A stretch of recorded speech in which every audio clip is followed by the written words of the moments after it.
In the name of God the Father, the Son and the Holy Spirit.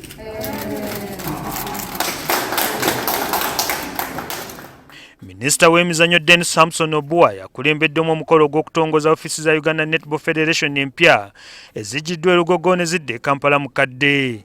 Obua yeegattiddwako eyali pulezidenti wa FOFA Lawrence Mulindwa, vice president wa FOFA Justus Mugisha wamu ne pulezidenti wa Nyamityobola FC Ben Misagga.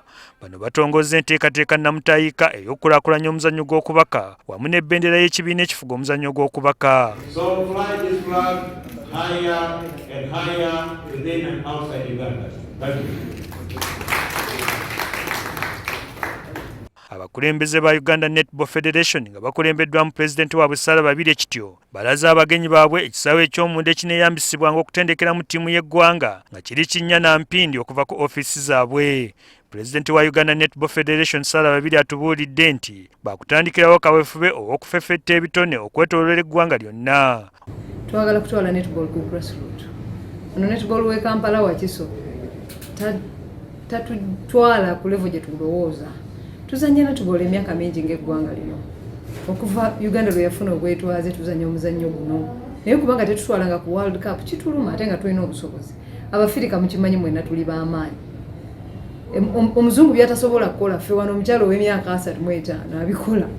Kakati nkulaga nti singa tubadde twetegese bulungi ne twala omuzannyo ku grassroots ne tufuna ebitone ne tulonda mweyo cream y'eggwanga, ekikopo kino ekyensi yonna tusobola okitwala. Ekyo kyekirooto kyaffe.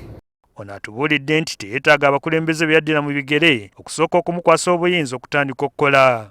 Abalonzi baatukwasa obuyinza nga 5 ogw'omukaaga. Kye tutannakwasibwa ye handover report.